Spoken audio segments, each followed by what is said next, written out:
A ver, vamos a ver aquí. ¿Cómo están? ¿Cómo están? Buenas noches.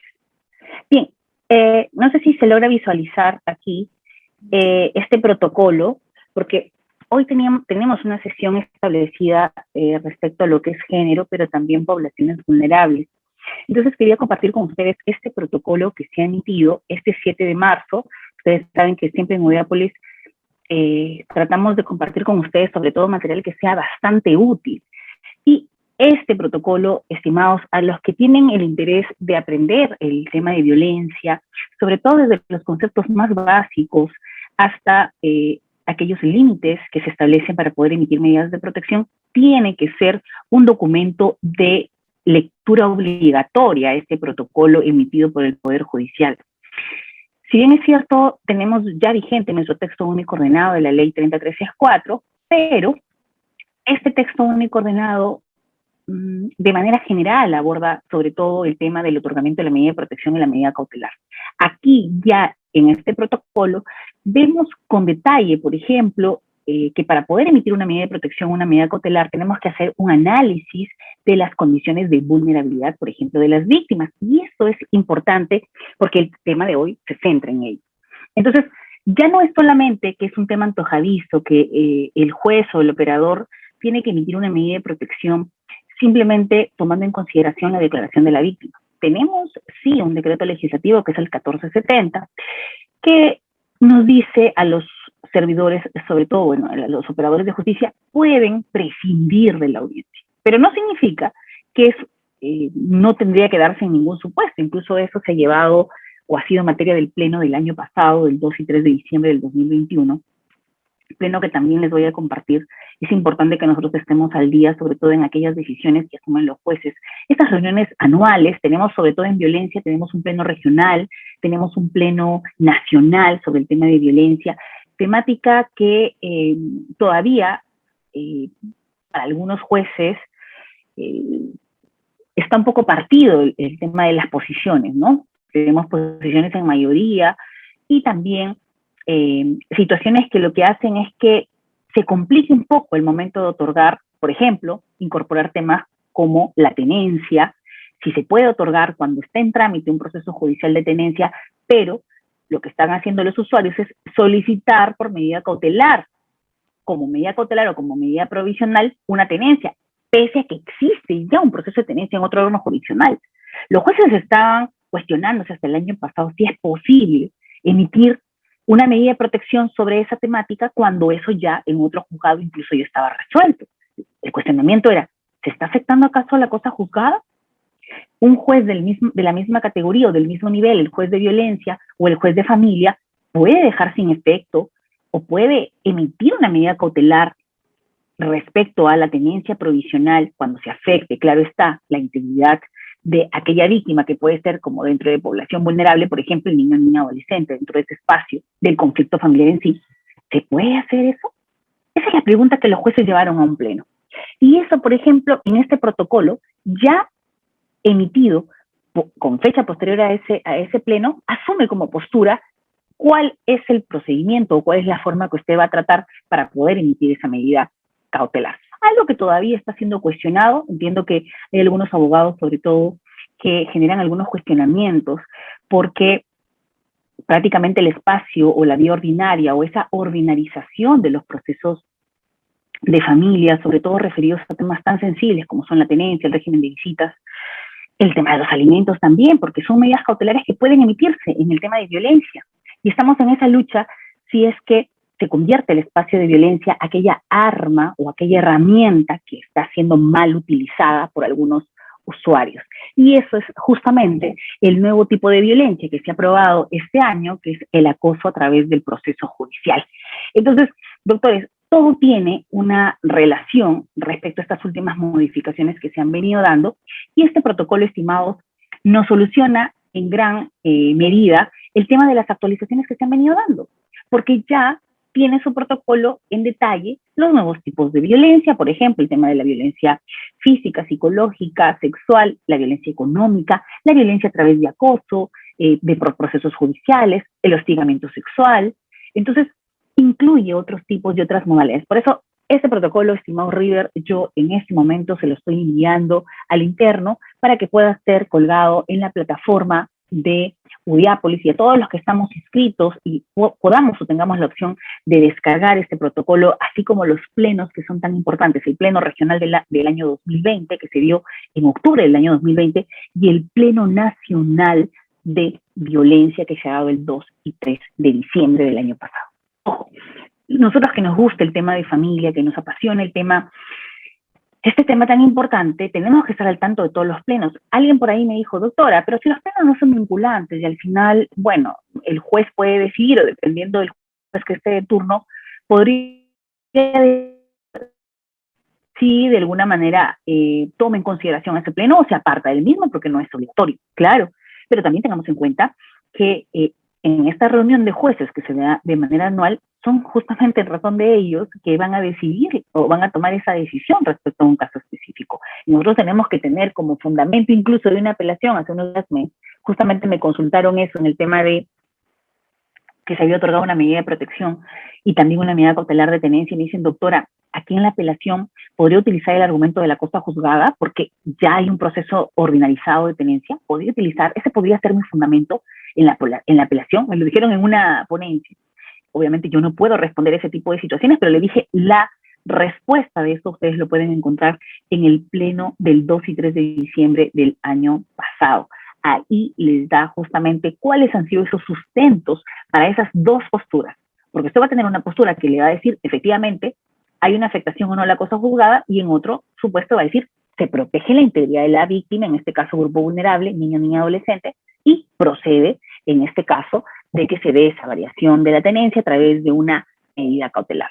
Tito nos ha levantado la mano, pero no sé si dentro de las reglas que ha señalado River vamos a poder establecer las preguntas, o qué les parece si a las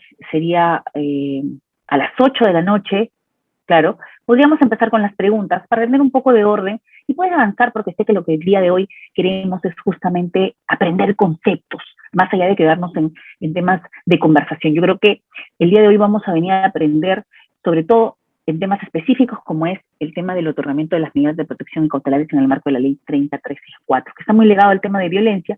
Ustedes saben, ahora se habla de violencia de género con una perspectiva mucho más amplia, ya no solamente nos centramos al tema mujer, sino también a grupos vulnerables. Y ese es el tema de hoy. Dentro de ese grupo vulnerable, ustedes, sería excelente que estén al costado de su ley o de su texto único ordenado.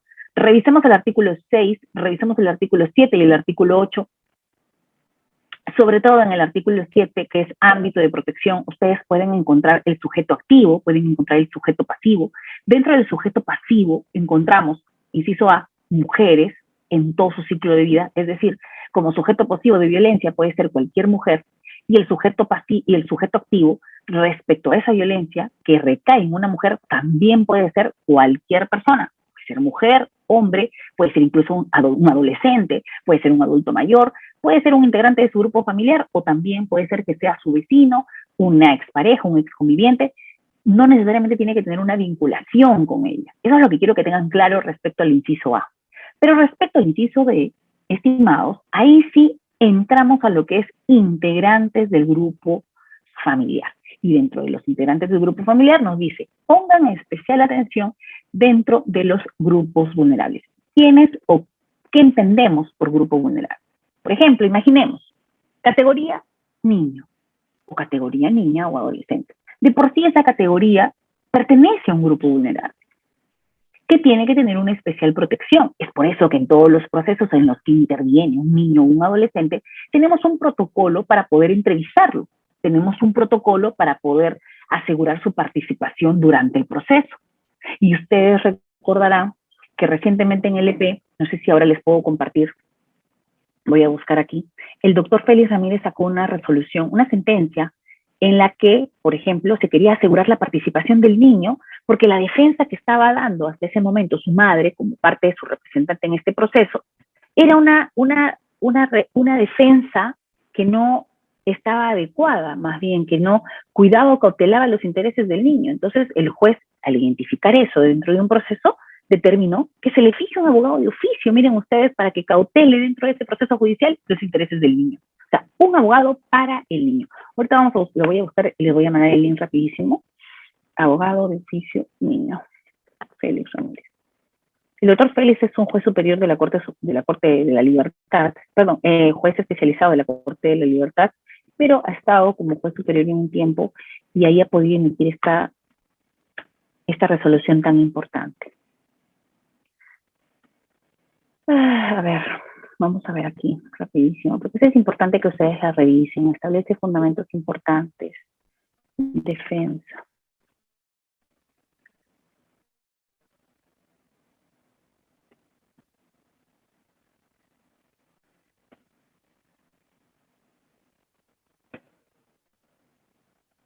A ver. Creo que no lo tengo aquí.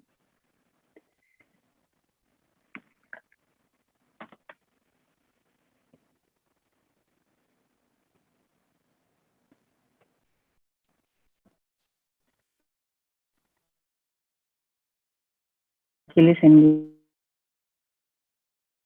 a ustedes sobre todos los argumentos de esta resolución importante. El doctor Manuel Bermúdez Tapia, ¿no? Que señala que una parte central del proceso en los que versa o en el que interviene un niño, niña, adolescente, se tiene que tomar medidas adecuadas, tiene que dar incluso un tratamiento totalmente diferenciado. Aquí está. Ah, y Tito no sabía, ahorita Tito, justamente cuando levantaste la mano, mira, acá puedo revisar lo que me habías dejado en pregunta. Esta pregunta, Tito, es muy usada. Y como te digo, la respuesta la encuentras en el Pleno Nacional de Violencia, que fue el 2 y 3 de diciembre. Aquí lo estoy escribiendo en el chat del 2021. Fue exactamente el último punto de agenda. Creo que es el punto 3. Sí, punto 3, tenencia y medidas de protección. Así lo encuentras, ¿ok? Entonces, lo vamos a estudiar, Tito, no te preocupes. Eso lo vamos a ver hoy. Hoy lo vamos a ver eso. Eso es importante que ustedes el día de hoy salgan claros respecto al otro argumento de medidas de protección y medidas cautelares. Perfecto.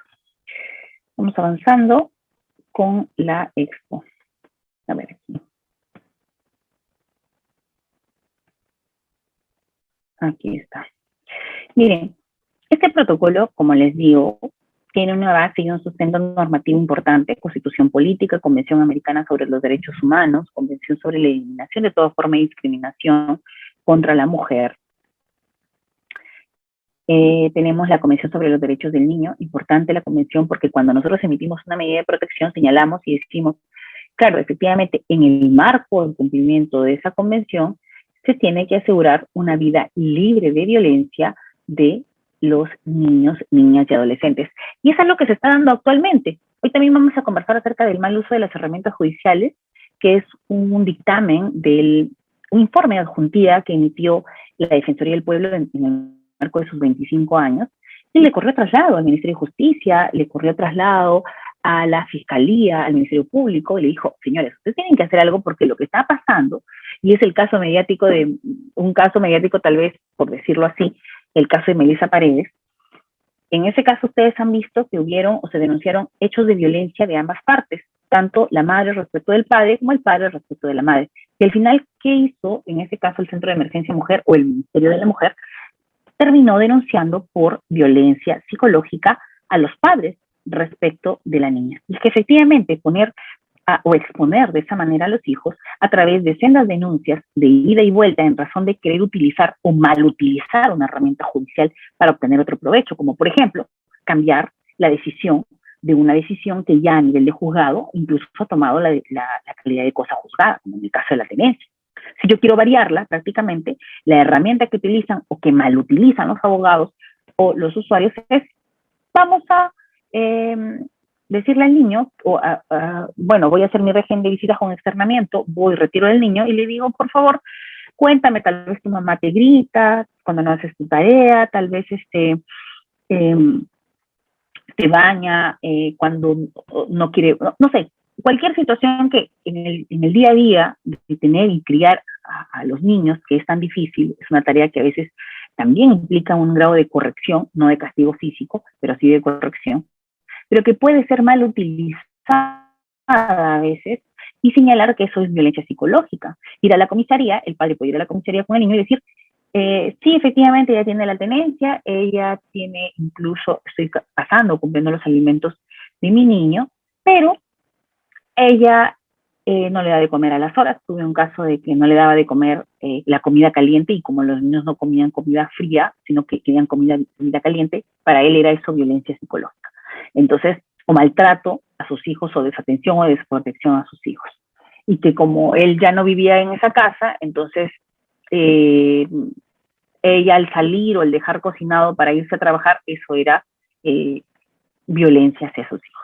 Entonces, se puede malutilizar esa herramienta porque ante la comisaría se inicia un proceso de violencia familiar, y esto va a obligar incluso en algunos jueces que sin detenimiento del análisis o del entorno del conflicto puedan llegar incluso a emitir una medida de cautelar diciendo otorgarse la tenencia temporal al otro padre o al otro progenitor, pese a que existe un proceso de tenencia organizado.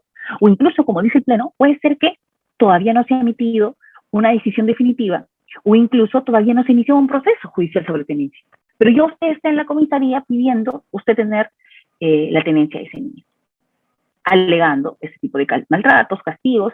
Y ustedes saben, en el ámbito de violencia nosotros no necesitamos más que el indicio razonable. Un indicio razonable justificado, un indicio ajustado a derecho, con una motivación que corresponda, con estas líneas de coherencia que se tienen que dar respecto a las condiciones de vulnerabilidad de la usuaria, respecto a los antecedentes del denunciado, pero es indicio razonable al fin y al cabo.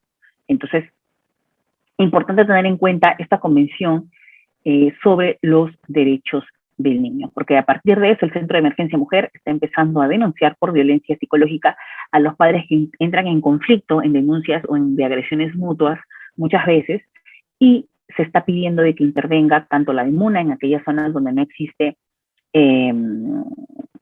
las UPEs, en donde existe DEMUNA, la DEMUNA, y donde existe UPE, ahí sí asume competencia la UPE. Pero ¿por qué llegar a un tema de desprotección cuando lo que se busca o los padres no entienden prácticamente que esa lucha a través de sendas denuncias de violencia familiar lo que está haciendo es perjudicar el entorno o la integridad psicológica, física también, la integridad de los niños, niñas y adolescentes? Bien, y miren, en este protocolo para avanzar justamente nos explica qué es un derecho a una vida libre de violencia. Constituye efectivamente el derecho a no ser objeto de cualquier acción o conducta particular o estatal que le cause muerte, daño o sufrimiento físico, sexual o psicológico, tanto en el ámbito privado como en el ámbito público. Y debemos nosotros como funcionarios públicos y también como ciudadanos de a pie lograr eliminar todo tipo o de situaciones estereotipadas. Estereotipos generales, estereotipos culturales y estereotipos propios del género. Dentro de los estereotipos generales encontramos, por ejemplo, aquellas acepciones que asumimos como tal, o una idea preconcebida o generalizada respecto a algún atributo, alguna característica, según un mandato social, según un estándar de lo que para nosotros significa que eso es parte de una cultura determinada, por ejemplo, ¿no? En cambio, en los estereotipos de género, ya con una visión o con una preconcepción respecto a que, por ejemplo, las mujeres son las que tienen que hacer determinados roles, los hombres tienen que hacer determinados roles, y dentro de una relación, por ejemplo, afectiva, tal como se señaló en la sentencia de César San Martín, respecto al caso de Arlet Contreras, por ejemplo, más allá de establecer el quantum de la pena, sino que él hace mención que efectivamente las relaciones asimétricas de poder se dan dentro de las relaciones afectivas en su mayoría. Eso de manera coherente, por ejemplo, con la solución del campo algodonero de Campo Algodonero versus México, donde claramente se establece que en las relaciones afectivas existen situaciones desiguales o asimétricas en las que una de las partes o la parte vulnerable o el grupo vulnerable, en su mayoría vulnerable en el país, son las mujeres. Bien, y dentro de esas medidas de protección, ¿qué es lo que son o para qué sirven? Justamente estas medidas de protección son disposiciones que emiten los jueces. Ojo, en este caso podemos tener jueces de la subespecialidad de violencia. Hay algunas cortes que lo emiten los jueces de familia, que no han logrado todavía esa subespecialidad. Y la finalidad de estas medidas es asegurar la integridad física, psicológica y sexual de la víctima o la de su familia, resguardar, ojo, bienes patrimoniales. Y aquí justamente se relaciona tanto con esa violencia que tanto me preguntan, la violencia patrimonial. doctor, y como violencia patrimonial, ¿qué tipo de medidas se otorgan? ¿Cuál es la consecuencia, tal vez, respecto a las medidas que se pueden dar ante una violencia patrimonial? Por ejemplo, la medida que podemos dar es en el caso de establecer una asignación económica de emergencia, que también puede ser en algunos casos, o el caso más típico que es limitar los recursos económicos, por ejemplo, a los hijos. Es decir, yo el día de hoy solo voy a dejar 10 soles para la comida, el día de mañana yo no dejo nada, y esa es una limitación económica que se le está dando de un incumplimiento, de una obligación, que ustedes dirán, doctora, pero eso no se tiene que ir al ámbito de la justicia de paz letrado, al ámbito de la denuncia de alimentos. Claro, puede hacerlo, pero como la idea del tema de violencia es hacer una protección integral, es darle esa protección que requiere este usuario de manera completa. Entonces, lo que se requiere aquí justamente es de que como medida adicional se le dé también la fijación de pensión anticipada de alimentos de manera inmediata, sin que inicie a través del proceso de todo el juego de paz letrado. Somos nosotros los que remitimos las copias más bien al juego de paz letrado para decirle, señores, por si acaso aquí, como parte de esa protección integral que le voy a dar a este grupo vulnerable, en su mayoría, que son las mujeres, y que esta mujer ha venido a través de una violencia patrimonial, ha venido siendo víctima de esta violencia por parte de su pareja, le estamos dando esta fijación de pensión anticipada de alimentos, con los apercibimientos de ley, claro está. Bien. Y aquí está. ¿Qué entendemos por personas en situación de vulnerabilidad? Personas, por ejemplo, que por razón de su edad, del género, de su estado físico, de su estado mental, de su origen étnico o por circunstancias sociales, económicas o culturales, se encuentran en especiales dificultades para ejercer con plenitud sus derechos. Esto incluye de manera enunciativa la pertinencia, por ejemplo, a una comunidad campesina, una comunidad nativa, un pueblo indígena. Justamente ahora que estoy en la selva del Perú, San Martín emitió la Corte Superior de Justicia después de violencia específicamente, en el que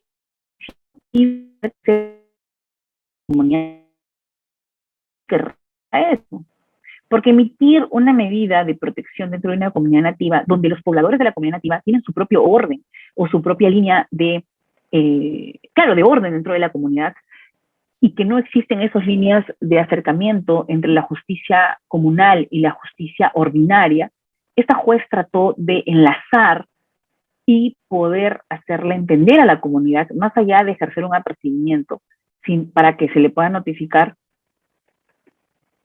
a este integrante de la comunidad nativa, y sobre todo que compartían los mismos fines, que era la justicia ordinaria también estaba en contra de la que se perpetúe una violencia contra la mujer, y en esa comunidad nativa también estaban en contra de la violencia o el castigo físico que se le podía dar a su pareja o a la relación afectiva con la que mantenía dentro de esta comunidad nativa.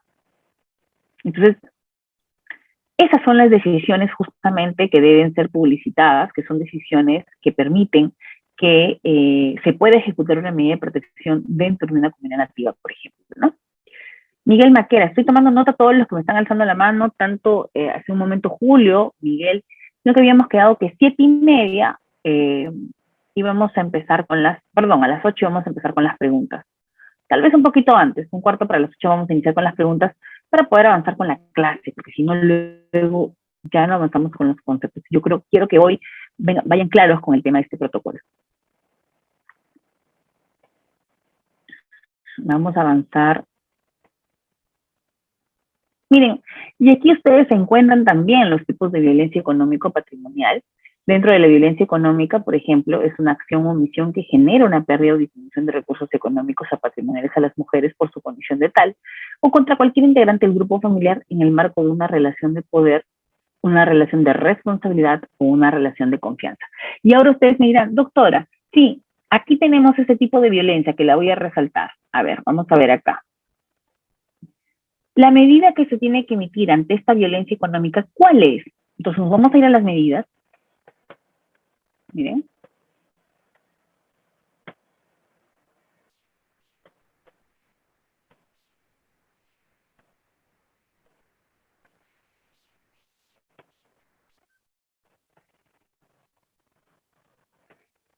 Las medidas de protección, supervisión, no. Quiero, porque siempre me preguntan esta parte, vamos rapidito.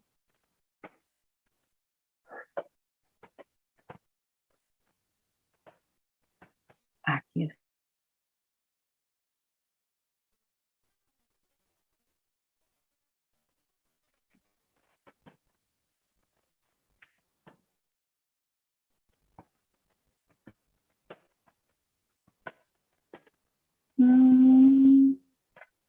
Un segundito.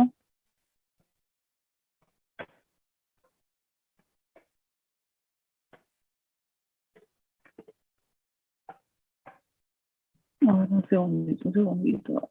Ay.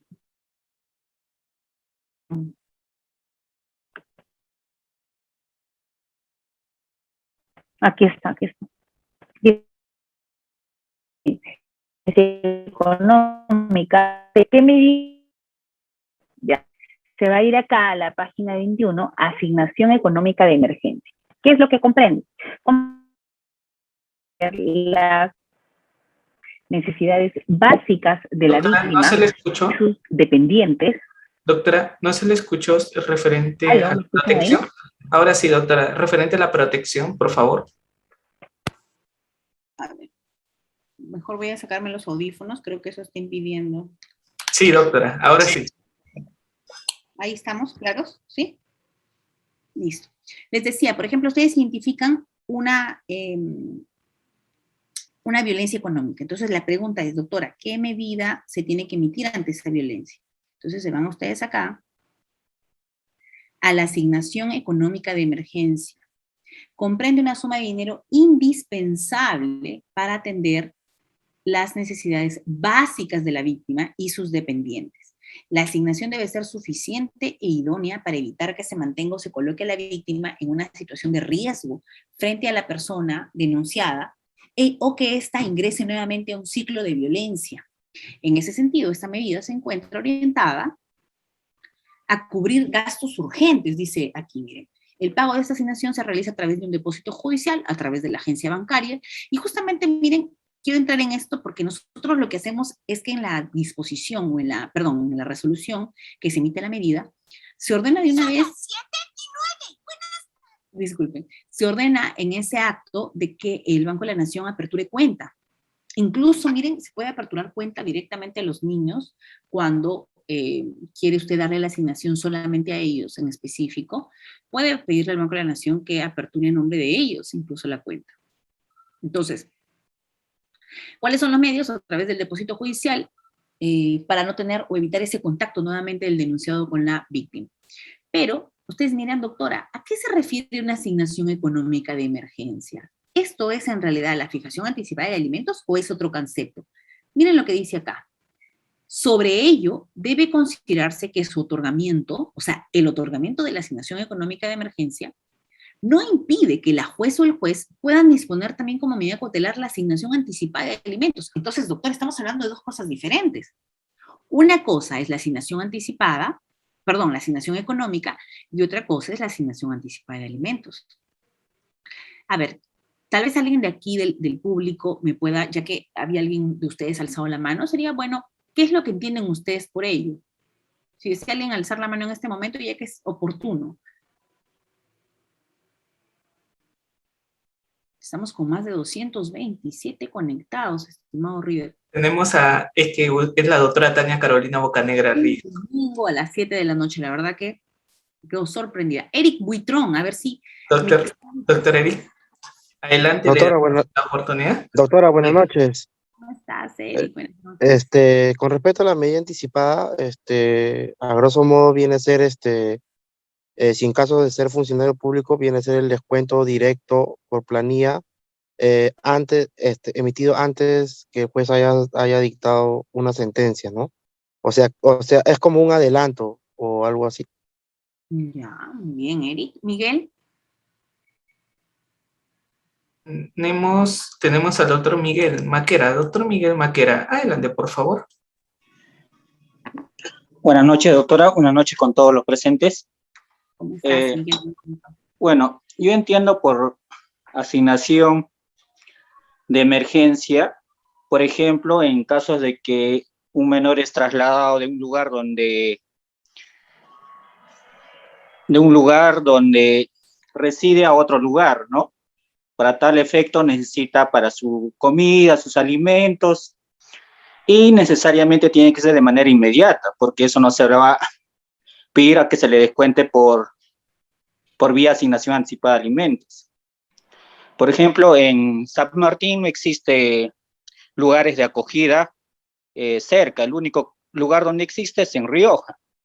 Entonces, por Miguel, ejemplo, yo te cuento que estoy aquí, estoy en San Martín, en este momento estoy en Tarapoto, me encuentro ayer, estuve en Moyobamba, he venido para la corte de San Martín a dictar, así que gustosa de escucharte, ¿no? He tenido tan de cerca justamente tanta población vulnerable dentro de estos espacios, sobre todo en San Martín. Adelante, Miguel, me dices, claro, no hay centros de acogida, entonces funcionaría muy bien una asignación, en este caso, de emergencia.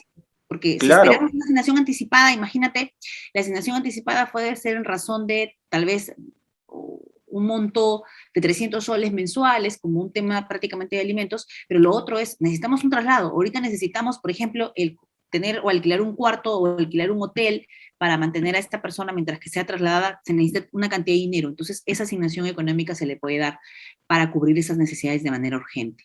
Indistintamente que esa no es un dinero que se le va a dar de manera mensual, sino que es un solo monto para asegurar en ese momento la integridad y que luego pueda ser ya establecerse algún monto de una fijación de pensión anticipada o ya que se tramite por vía ordinaria lo que corresponde, ¿no? Bien, eso es lo que acaba de decir el compañero, es lo más acertado respecto al tema de la medida de protección cuando se refiere que usted identifica una violencia económica. Y miren, lo vamos a explicar también de grosso modo. Nosotros, por ejemplo, tuvimos un caso de una persona que estaba en estado gestacional.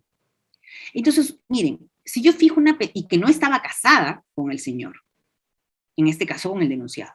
Ustedes me dirán, doctora, pero el Código Civil me permite que, siendo gestante, pueda solicitar el pago de los gastos del PREP, incluso con anterioridad a dar a luz y posterioridad, ¿verdad? Los gastos del embarazo, lo que se dice. Claro, pero en este caso, miren, esta persona había quedado recién embarazada. Y no tenía línea de apoyo, no tenía, y se necesitaba, en este caso, porque yo no iba a fijar una pensión de alimentos respecto a una convivencia que recién había iniciado. Y tampoco podía fijar una pensión de alimentos para hijos porque todavía estaban condicionados a que el hijo, obviamente como sujeto de derecho, cuando ya exista este hijo, se pueda solicitar la afiliación y también, luego de ese entroncamiento, la fijación de pensión anticipada, ¿verdad? ¿Cómo podría yo, recién embarazada esta persona o esta víctima, establecer esto? Pero nos permite la asignación económica de emergencia, claro. Nos permite justamente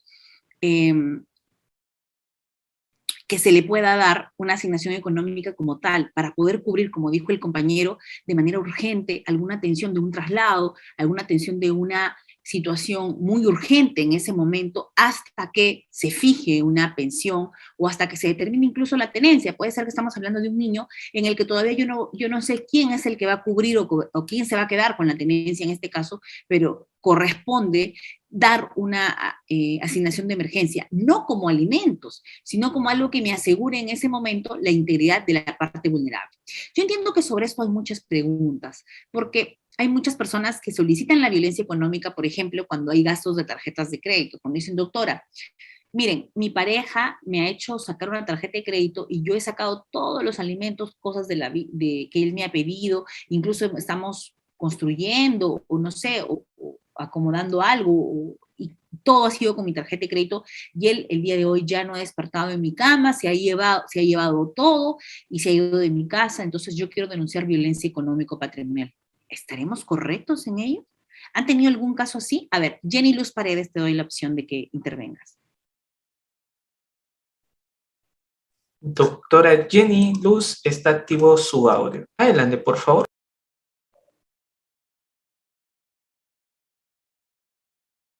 Doctora Jenny, puede activar usted mismo su audio. Buenas noches, doctora, ¿me escuchan? ¿Cómo está? Buenas noches, gracias, Rida. Buenas noches, doctora. Doctora, no sé si estoy bien. Primeramente, muchísimas gracias por la ponencia. Quisiera preguntar, entiendo que esta asignación anticipada económica de pensión de alimentos equivaldría, por ejemplo, como a una medida tomada en una demuna o en un centro de conciliación, porque para ejecutarlo tendríamos que hacer una ejecución en el juzgado de paz, o en todo caso entiendo que el propio juzgado o la fiscalía podría remitir al juzgado de paz para que se pueda convertir en una demanda, doctora. Eso es lo que entendería, porque así como una asignación anticipada no sería una sentencia firme, como lo dice la ley. En todo caso, si la pensión de alimentos se puede obtener, por ejemplo, a través de las demunas, de un centro de conciliación, se equipararía a eso, doctora, porque para hacerlo efectivo, ¿cómo podríamos ejecutarlo? ¿Tendría que ser vía proceso de ejecución?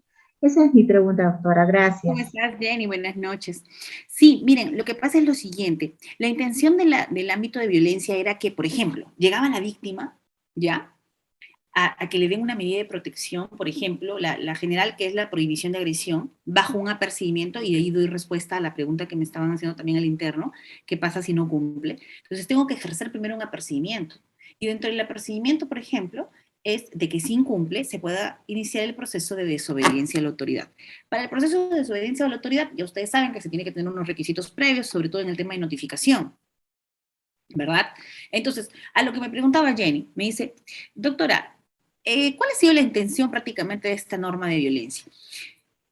Iniciar un proceso, Jenny, a nivel, por ejemplo, de algunos órganos jurisdiccionales que están totalmente colapsados, ojo, porque si no usted diría, bueno, me voy a una justicia de paz o me voy a través de una demuna, fijo, solicito mis alimentos y punto. Pero Jenny, la cosa es que queremos algo rápido. ¿Por qué? Porque el tema de violencia, la medida de protección, usted lo tiene entre 24, 48, 72 horas en aquellos órganos que no están colapsados, ¿verdad? Pero en cambio usted vaya a su justicia de paz. ¿Cuánto tiempo demora en su juzgado de paz letrado para que salga la resolución 1 en el admisorio, en el que ya ahora con la modificación del proceso de alimentos se tiene que esas resoluciones, por ejemplo, no van a ser las demandas no van a ser declaradas inadmisibles, en las que ya se fija una pensión anticipada de alimentos, en las que ya usted fija fecha para audiencia, o sea que une varios actos procesales en una sola resolución, ¿verdad? Entonces, pero el tema es el siguiente, tú dices, entonces, doctora, ¿por qué no voy a la justicia, al juez de paz letrado? Es que va a demorar mucho más. En cambio, usted se va como usuaria al ámbito de violencia y le podemos dar, incluso como medida cautelar, la fijación anticipada de alimentos en el caso de que exista una omisión por parte del otro obligado, ya sea el padre o madre, uno de los padres, en cubrir los alimentos de los hijos. Entonces, se puede fijar una pensión anticipada de alimentos porque existe, o en la declaración, nosotros tenemos indicio razonable de que el obligado no está cumpliendo. Ahora, ¿qué pasa? Doctora, pero si ha iniciado recién un proceso de alimentos. Ya tiene un proceso de alimentos. Igual usted puede fijar una medida cautelar de fijación de pensión anticipada de alimentos si ya tiene un proceso. Miren, en este caso lo que estoy haciendo yo es solicitar al juzgado de familia, que está bien, perdón, al juez de paz letrado, que le dé prioridad en este caso de violencia y que saque la resolución 1, que es el admisorio con la fijación anticipada. Porque el juzgado de paz también emite una resolución de una asignación de pensión anticipada de alimentos. Entonces, si vuelvo a emitir otra medida cautelar ahí, no tendría mucho sustento. Corresponde que más bien ese juez de paz que ya tiene el proceso, que ya tiene la demanda, emita su resolución 1. Doctora, pero tengo en línea un montón de procesos. Sí, pero dale prioridad porque es una víctima de violencia que te está pidiendo alimentos. No es un trato dentro de la bolsa de grupos vulnerables. Tenemos que darle un trato diferenciado porque es una víctima de violencia, ¿ok? Entonces, ahí sí corresponde. Son, como te digo, Jenny, un poco de herramientas que se dan y tú ves cuál es la más útil según tu caso. Si tú, por ejemplo, me dices, doctora, yo tengo en los que yo trabajo, en los juegos en los que nosotros trabajamos, están con una carga liberada. Entonces, se puede ahí inmediatamente, inicio mi proceso de alimentos y me sacan la resolución 1 con la fijación anticipada de manera inmediata. Pero si tengo que recurrir al juzgado de violencia, que es mucho más rápido, ya tengo mi anticipada. Y si no me cumplen depositar, si ya incluso el banco ya se le ordena en esa misma resolución que genere la cuenta bancaria a favor de la víctima. entonces tiene que hacerse los depósitos correspondientes. Si no lo hace, ¿qué pasa, doctora? Inicies el proceso de desobediencia a la autoridad. ¿Y qué pasaría en el juego de paz si es que tú no cumples? El juego de paz letrado. Se inicia el proceso de omisión. Pero ojo, ¿qué necesito para el proceso de omisión a la asistencia familiar? ¿Acaso no es un proceso bastante largo? Sacar la liquidación, pedir que se corra la correcta notificación. Es un proceso bastante largo. Avanzo mucho más en el ámbito de desobediencia. Doctora, pero las penas no son las mismas. No son las mismas, efectivamente, pero es un proceso penal igual. Aviso de Google Chrome, que se entiende por Un segundito. Entonces, tiene que ver usted a nivel de estrategia, sobre todo, ¿no? Esta parte. Bien, vamos a avanzar un poquito. Y aquí dice justamente, Jenny, en este protocolo dice, sobre ello debe considerarse que su otorgamiento no impide que él o la juez puedan disponer también como medida cautelar la asignación anticipada de elementos. Es decir, disgrega que también dentro de sus facultades se puede emitir una medida de fijación anticipada y que usted luego pueda remitir copias al juez de paz letrado. O sea, no hay un impedimento para que usted fije como medida cautelar, porque al final el juez de violencia puede, entre esta línea de medidas cautelares que puede emitir, tanto el tema de tenencia, régimen de visitas, liquidación de bienes, inventario. Hay varias medidas que aquí les voy a pasar a detallar ya que estamos en esta parte. Quería dejarlo para el final, pero ya que estamos en esta parte. Otra de las medidas, por ejemplo, que más utilizamos son la prohibición de disponer, enajenar u otorgar en prenda o hipoteca los bienes muebles y bienes comunes. Y acá siempre escuchaba y me decían, claro, doctora, cuando se trata de cónyuges, no va a haber problema. Ahora imaginemos que se trata de convivencias no reconocidas, como muchos casos se dan, o incluso de convivencias que en realidad no son propias, son impropias. O sea, son convivencias de relaciones extramatrimoniales, que no generan ningún tipo de derecho, ¿verdad? Pero ¿acaso no hay ahí hijos en común, tal vez, en un caso determinado? ¿No hay una afectación también que se pueda dar? ¿No pueden ser estos sujetos vulnerables hijos dentro de esta relación extramatrimonial que están sufriendo también maltrato físico psicológico? Y que tal vez los pocos bienes que se tiene esta persona que quiere dar por culminada la relación quiere venderlas. ¿No puedo disponer ahí también, enajenar o otorgar prenda o hipoteca de los bienes o muebles, inmuebles comunes? Acá dice comunes, doctora. O sea, no habla de aquellos convivientes o aquellos convivientes impropios. Y este es justamente este vacío tan grande que encontramos a nivel de protección, porque nos estamos olvidando que igual los hijos, según la Constitución, tienen igual derecho, ¿verdad? Hijos matrimoniales como extramatrimoniales. Es más, no tendríamos por qué hacer la diferenciación según la Constitución. Se debería decir simplemente hijos. Perfecto. Pero es que no está centrado solamente en ellos, está centrado, esta prohibición está desde una óptica de pareja, dejando de lado a otro grupo vulnerable que son los niños o los hijos. Bien, ¿alguien alzó la mano si desea intervenir como para reforzar esta parte, si no avanzamos?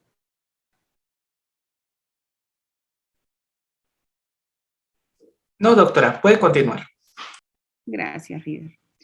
Y tenemos, por ejemplo, acá otra de las prohibiciones que se dan es prohibir a la persona denunciada retirar del cuidado del grupo familiar a los niños, niñas y adolescentes.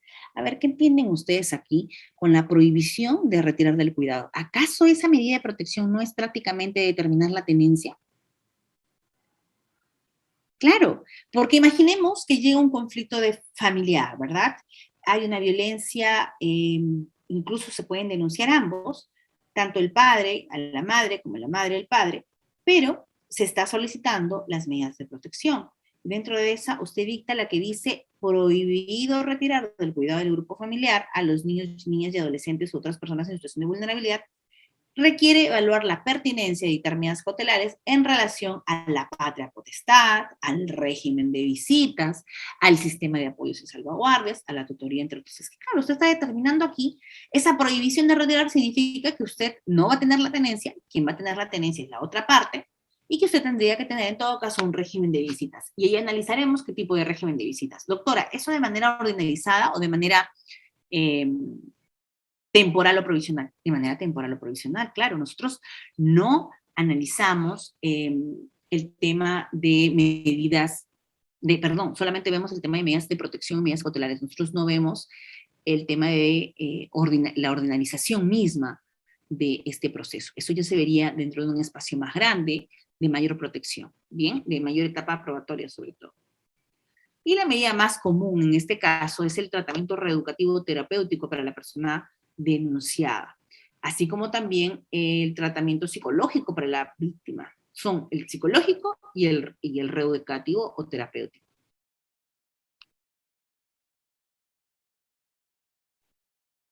Aquí, por ejemplo, Vanessa me pone una pregunta y me dice, un padre quiere solicitar la tenencia judicial de su menor hijo de 6 años, porque su madre lo llevó fuera del hogar convivencial, sin importar el derecho a la educación. Paralelo, ¿se puede solicitar alguna medida de protección? Claro, lo que pasa es que dentro de la medida de protección, si usted desea, puede solicitar más de una medida, pero también el juez tiene que visibilizar la situación de vulnerabilidad.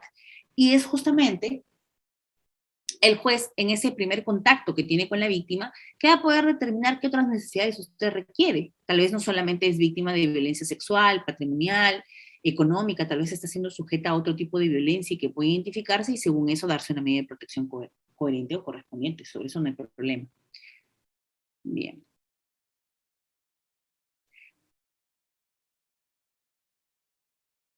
Ahora, miren, cuando hablamos de abordajes integrales, ahorita vamos a retomar el tema de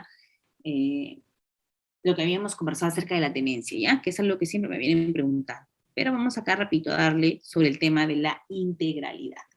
¿Por qué hablamos de un abordaje integral? ¿Qué es lo que nos dice el abordaje integral? Significa que cuando la víctima de violencia llega a que se le otorgue una medida de protección, una medida cautelar, esta medida no solamente tiene que estar en razón de lo que se pone o se consigna en la denuncia, sino también luego de la conversación que se pueda tener con el usuario, sobre todo con la víctima, se puede establecer incluso, miren, nuevos supuestos de vulnerabilidad, o se pueden dar nuevos tipos de violencia, o se puede incluso incorporar a nuevos sujetos pasivos de recepciones que recepcionan ese tipo de violencia. ¿Qué pasa, por ejemplo, si usted denuncia violencia física respecto a su esposo? Pero cuando yo converso con el usuario me dice, sí, doctora, y esto fue en presencia de mis hijos. ¿Acaso en la presencia de sus hijos, que en edad todavía menores de edad, ver los golpes propinados de su padre a su madre o de su madre a su padre, no afectan psicológicamente a ellos? Entonces yo puedo incorporar a ese sujeto pasivo que ha sido visibilizado.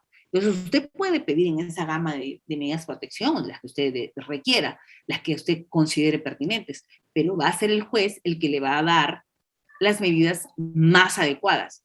¿Tiene que seguir unos cánones? Claro, hay unos estándares y unos parámetros para poder emitir las medidas de protección. Dentro de la integralidad se debe procurar las medidas de protección que rodeen con un círculo jurídico protector a la víctima. Para ello, las medidas cautelares deben suponer un complemento a las primeras. Respecto a ellas, el juzgado se puede pronunciar de oficio o a pedido de parte. Aquí justamente eso es lo que significa la integralidad, que puede ser de oficio o también puede ser que la parte requiere esa medida. Pero ¿qué pasa, como les digo, si el juez identifica luego de esa comunicación? Y ustedes miran, doctora, ¿en qué parte es la comunicación? Porque no me queda claro. Usted me dijo que había un decreto legislativo 1470 que me dice que se puede prescindir de la audiencia. Hasta el día de hoy, después de pandemia, levántenme la mano cuántos de los 242 participantes en esta conferencia han asistido a una audiencia en primera instancia de violencia familiar. Ojo, post pandemia. ¿Cuántos han sido notificados para una audiencia? Por favor, y me encantaría que levanten su mano y que me digan cuál ha sido su experiencia en esa audiencia.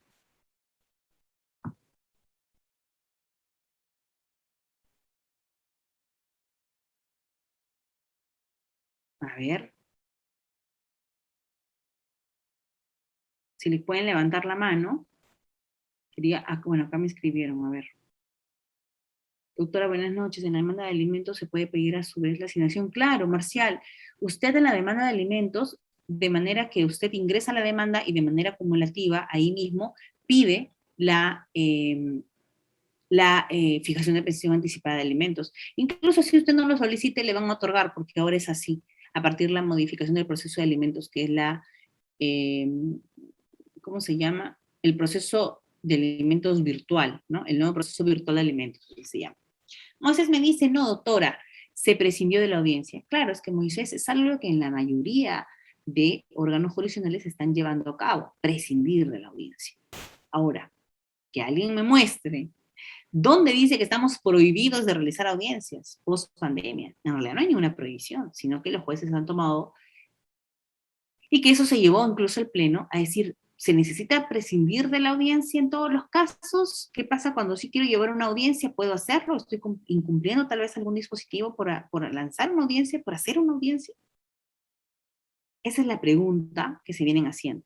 Pero, estimados, les comento que en el Pleno se llegó a una decisión por mayoría y dijeron de que efectivamente, por ejemplo, en casos como el tema de la realización de la audiencia, si es que usted necesita tener alguna información adicional, puede utilizar la audiencia como una medida para poder tomar conocimiento de todo el conflicto, o también puede incluso utilizar medios tecnológicos, como por ejemplo en mi caso yo hago la videollamada o la comunicación telefónica.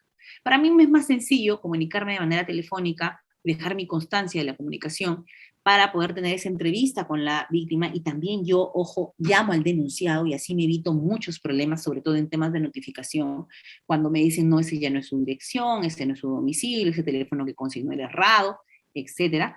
A mí me sirve mucho llamarlo a él previamente, conversar con él qué tiene que decirme respecto de los hechos denunciados, y yo tomo constancia también de lo que él me dice. Con esto no es una exigencia del texto único, al contrario, él dice solo con el dicho de la víctima, perfecto, incluso dice, ¿no?, con el dicho. Pero yo, de manera que se pueda establecer lo más justo posible, tal vez, también lo escucho. Y la mayoría me dice, doctora, sí lo cometí, pero discúlpeme, no va a volver a pasar. Y digo, señor, y que por favor lo archive. En este caso, nosotros le decimos a los usuarios, señores, nosotros no podemos archivar. Nosotros no podemos archivar porque el nuevo texto único ordenado nos impide el tema de archivar. Usted puede haberse reconciliado con la víctima. Incluso me llama la víctima y me dice, doctora, yo le voy a dar una nueva oportunidad, por favor, ya me desistí, ya no continúe. Ojo, antes de emitir la medida, pero que se consiguen el número telefónico e inmediatamente te llama. Pero hay que explicar a la usuaria que no solamente con el hecho de que ya se reconcilió, se va a dejar sin efecto una medida. Eso no funciona así.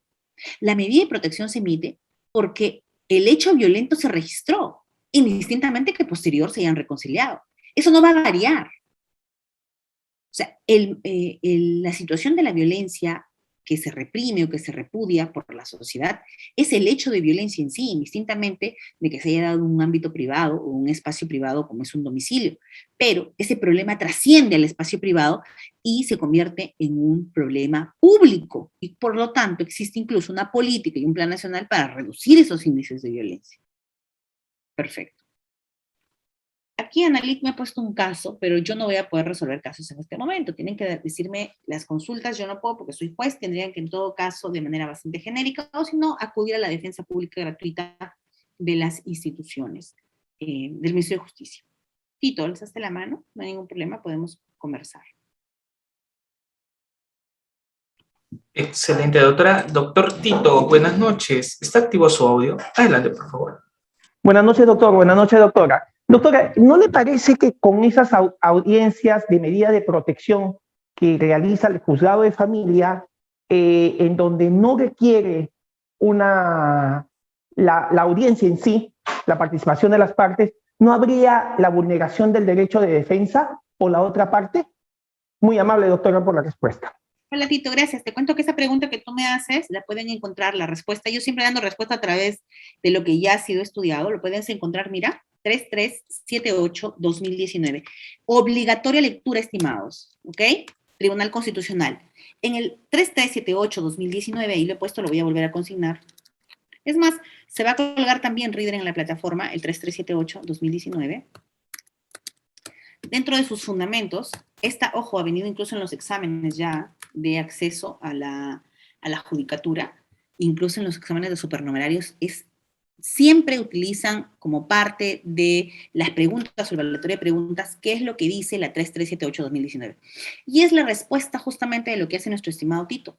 Aquí este proceso que se llevó al Tribunal Constitucional, por ejemplo, señalaron y dijeron, bueno, se estaría afectando el principio, en este caso incluso, la debida, disculpe un ratito, el debido proceso, ¿se estaría afectando el debido proceso por la no participación de una audiencia? No se le está dando ese espacio para defenderse, no se le está dando ese espacio porque tiene algo que decir el denunciado, ¿no? Claro, si mañana con la sola declaración de la víctima va una persona que yo he terminado una relación, por decir, en mi caso, siendo mujer, le termino una relación a un hombre, él va y me denuncia por violencia psicológica. Yo como denunciada no tengo opción a ser escuchada, ¿verdad? Porque incluso al tercer día me notifican ya la medida de protección a ese señor y a mí tal vez mi medida, mi terapia reeducativa. Puede ser que mañana aparezca yo denunciada por violencia familiar, claro. Se puede dar ese supuesto. Entonces, en el Tribunal Constitucional analizó lo siguiente y dijo, una de las partes dentro de un proceso cuestionó el por qué no se le da participación en el llenado de la ficha de valoración de riesgo incluso al denunciado. ¿Por qué solamente ella llena, a ella le escuchan y al denunciado nunca lo convocaron? Es más, a la audiencia ni lo citaron porque no hubo audiencia. Entonces, el tribunal analizó eso y dijo, efectivamente, no es necesario, así dijo el Tribunal Constitucional, en el 3378-2019, Tribunal Constitucional, pueden revisarlo ustedes, ahí lo he dejado. Ese 3378 nos dice, es que claro, vamos a sopesar, ¿qué es lo que usted quiere proteger? ¿Por qué la ley le ha dado esta herramienta tan ágil para luchar contra la violencia? Porque nosotros tenemos un nivel exponencial de violencia dirigido a un grupo vulnerable mayoritario que son las mujeres. Y solo si yo le doy dispositivos que de verdad refuercen eso, es que se va a poder reducir esos índices. Entonces ellos dicen, ¿afecta el debido proceso al que no participe el denunciado? Concluyen en que no afecta. ¿Por qué no afecta? Según el Tribunal Constitucional, dice, no afecta porque la medida primero no va a determinar que tú eres agresor, porque eso se verá en un proceso penal. Tú estás hablándome solo del espacio de protección, que es el tema de violencia, solo el espacio de protección. Estamos hablando del ámbito penal. En el ámbito penal se tendrá que determinar ya luego si es que hay un culpable, o si no, seguirá incluso como imputado, pero luego si es que ya es culpable o no, se determinará en el ámbito penal, no en el ámbito de protección. Segundo, ¿qué es lo que se va a proteger ahí por la inmediatez que se va a emitir la medida? Dentro de 24 horas tal vez no logre usted comunicarse con el denunciado porque tal vez usted no tiene el teléfono del denunciado, el teléfono lo golpeó y se fue. 1000 supuestos. Pero en la balanza, según los informes de la Defensoría del Pueblo, según el informe de la Defensoría, en este caso de la Corte Interamericana de Derechos Humanos, dice aumento exponencial en los casos de violencia. Entonces yo sopeso en la balanza y prima proteger la integridad de la supuesta víctima a partir de indicios razonables que llevar a juicio con una etapa probatoria mucho más lata y desnaturalizar el proceso de violencia en aras de salvaguardar ese principio que se indica que es este debido proceso. Porque en realidad ellos dicen no hay afectación al debido proceso porque tiene la oportunidad de cuestionar esa decisión cuando se le notifique indistintamente el plazo al superior jerárquico. ¿Quién es el superior? Si lo emitió el juez especializado, lo revisará el juez superior o el colegiado superior. Flor de María, ¿decides intervenir?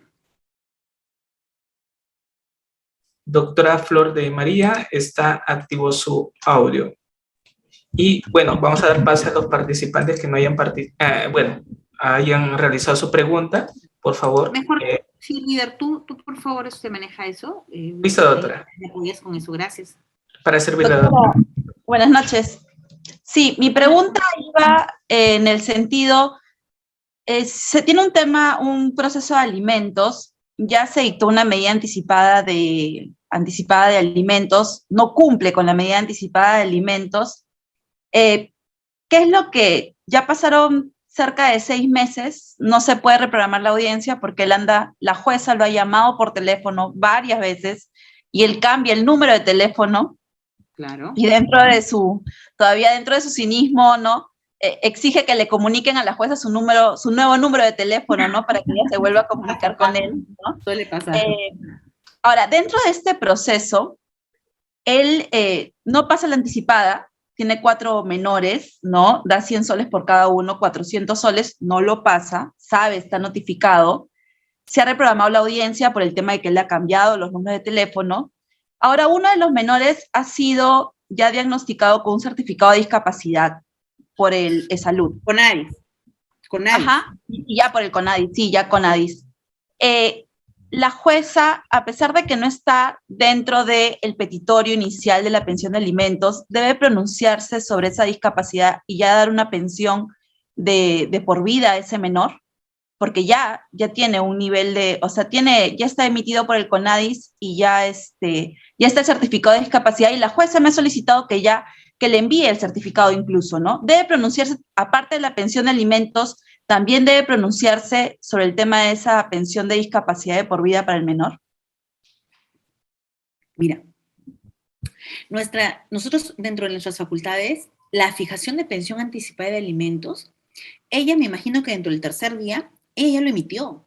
Usted lo que estaría pidiendo es que se amplíe ese monto respecto a la anticipada, pero ojo, aquí la juez lo que haría yo, sobre todo en este caso, es, yo fijo como medida urgente la anticipada de alimentos, indistintamente que el hijo alimentista tenga un grado de discapacidad tal vez bastante alto, que tenga algunas condiciones o algunas necesidades bastante urgentes, ¿no?